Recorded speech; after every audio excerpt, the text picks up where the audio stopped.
الحميد يا أيها الذين آمنوا لا تأكلوا أموالكم بينكم بالباطل صدق الله العلي العظيم. درود شريف برو. اللهم صل على سيدنا وسندنا وحبيبنا ومولانا محمد النبي الأمي وعلى آله وبارك وسلم عليه بعدد كل معلوم لك دائما أبدا.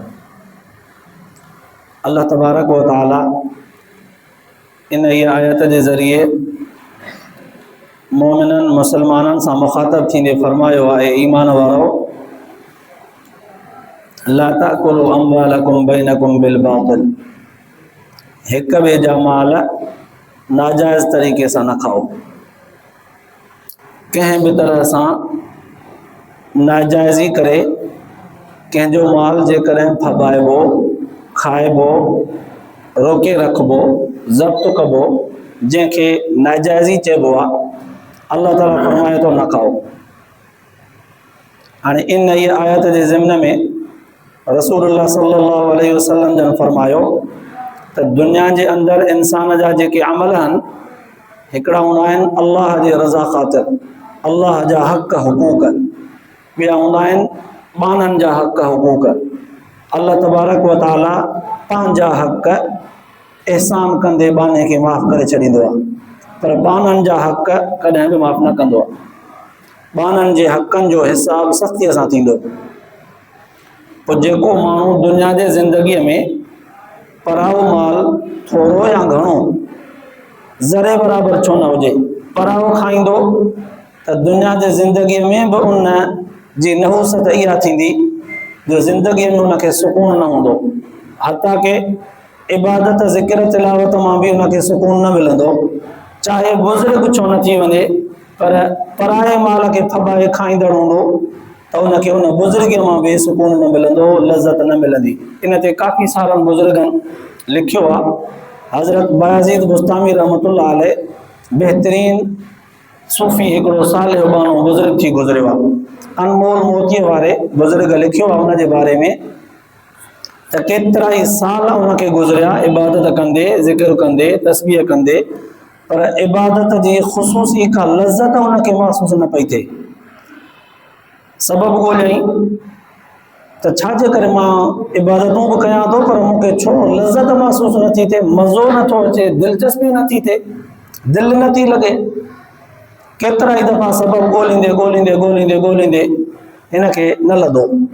नेठि पंहिंजे घर आयो अम्मा वटि, अम्मा खे चई त अम्मा जी जल मूंखे इबादतुनि में लज़त महसूस नथी थिए, अलाए त छा सबब आहे, मां ॻोल्हियो आहे मूंखे त नथो लभे, तूं ॻोल्हि मतां तोखां का अहिड़ी कमी कोताही थी वई हुजे या मूंखां थी आहे मूंखे नथी ख़बर पए, तोखे ख़बर हूंदी मुंहिंजे बारे में। बचपन तुंहिंजे हंज में गुज़ारी अथमि, ॿाराणी वॾपण जवानी तुझे अॻियां गुज़ारी अथमि, तोखे ख़बर हूंदी मुंहिंजी या पंहिंजी काई कमी हूंदी ॿुधाए। अम्मा सां चयो त पुट मूंखे त ख़बर कोन्हे, पर पोइ बि गौर फ़िक्र करण खां पोइ अम्मा ॿुधायोसि त हा हिकु दफ़े तूं मुंहिंजे पेट में हुए त उन वक़्तु मूंखे चटपटी खटाण का खटी शइ खाइण जी ज़रूरत महसूस थी। उमूमन जीअं औरतुनि खे थींदो आहे। चई पोइ उन पुराणे ज़माने में घर जे छतुनि ते दहीअ मां ठाहियल ॾहीअ मां हिकिड़ो पनीर रखंदा। त मां जो छत ते वियमि त हिकिड़े पाड़ेसरीअ जी हिकिड़ी वॾी मर्तबान बोतल रखियल हुई शीशे जी, उन में उनजो पनीर रखियल हो। मुंहिंजी दिलि घुरियो, मां उन मां रुॻो एतिरो चखियो बसि, उनजो ढकण लाइ आङुर जो ईअं पोरो उन में ॿोड़े वरी ज़बान ते चखियो, बसि हिकिड़ो कतिरो ॾेढ आयो हूंदो। इहो पराओ हक़ बिना इजाज़त जे मां उन वक़्तु चखियो जंहिं वक़्तु तूं पेट में हुई।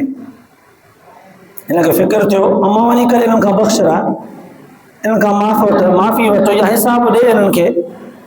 वरी इहा वई होॾे उन पाड़ेसरनि खां जॾहिं उहो हक़ बख़्शराईं, माफ़ी मिली, दरगुज़र थी, उन खां पोइ बाज़ीद बुस्तामी रहमतुल्लाह अलैह इबादतुनि में लज़त महसूस करण लॻो। अनमोल मोतीअ वारे इहा ॻाल्हि नोट कराई आहे त दुनिया में ही उनजी नहूसत इहा थी थिए त पराओ माल खाई करे कोई बुज़ुर्गी अख़्तियार करे तो उनजी उहा बुज़ुर्गी भी बेलज़त आहे। त क़यामत जे ॾींहुं हुनजे हिसाब किताब में अल्लाह तबारक व तआला जीअं रिवायत में ईंदो आहे त अल्लाह ताला फरमाईंदुसि त मां त पंहिंजा हक़ तोखे छॾिया पंहिंजे फज़ल एहसान सां, ॿाननि जा हक़ त ॾे न। पोइ ॿाननि खे हक़ किथां ॾींदो? कुझु जो कोन हूंदुसि त पोइ जेके अमल थियल हूंदसि उहे ॿाननि खे ॾियणा पवंदसि। पर आख़िरत जे हिसाब किताब में सख़्ती आहे। एहतियाती तौर ते बुज़ुर्गनि लिखियो आहे, काफ़ी सारा वाक़ियात मिसालनि जे सूरत में लिखिया अथऊं।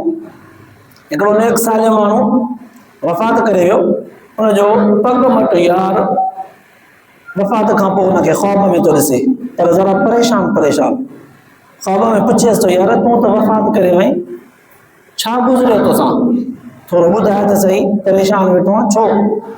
चईंसि यार ॿियनि मामलात में जान छॾाए वियुमि, पर हिकु दफ़े घर में मच्छी खाधी हुयमि, पोइ मच्छीअ खाइण जे करे हथ में थोरी बूह थी वई मच्छीअ जी, हाणे उहा न पई वञे, सो पाड़ेसिरीअ जे भित ते पाणी हणी थोरो भित ते हीअं हथ मले, पोइ वरी उहो धोतो में बिना इजाज़त जे पाड़ेसिरीअ जे भित ते हथ मलियो। इन हिसाब किताब में फासी पियो आहियां, इन मूंखे फासायो आहे। छा मामूली नंढड़ी शइ बिना इजाज़त जे किथे फाथो आहे? बुज़ुर्गनि इहे शयूं नोट करायूं त एतिरी मामूली शइ बि पराई आहे न, उहा बि तव्हांखे नथी खपे, इहा किथे बि तव्हांखे मुंझाईंदी, हिते बि मुंझाईंदी, अॻिते बि मुंझाईंदी। तंहिं करे पराई शइ ते नज़र न रखो। अल्लाह ताला इंसान खे साफ़ शफ़ाफ़ ज़िंदगी सेखारी आहे। उहे लफ़्ज़ एॾा पाक फरमाई, या अय्युहल्लज़ीना आमनू, ए ईमान वारो, ला तअकुलू अम्वालकुम बैनकुम बिल बातिल, हिक ॿिए जा माल नाजाइज़ तरीक़े सां न खाईंदा कयो। हिक ॿिए जा, ईअं न त हिकिड़ो खाईंदो आहे ॿियो न, हिक ॿिए जा कंहिं बि तरह सां नाजाइज़ी करे न पवायो, पवाईंदव इहे ॾियणा पवंदव। पोइ हिते न त आख़िरत में कुझु न हूंदो आहे त नेकियूं ॾियणियूं पवंदव, ऐं दुनिया में नेकियूं बि रायगान थियूं वञनि। अल्लाह ताला तव्हां असांखे पराए हक़ खाइण खां बचाए, आख़िरत जे लाइ निजात जो ज़रियो बनाए, अमल जी तौफ़ीक़ नसीब फरमाए। आख़िर दावाना अल्हम्दुलिल्लाह।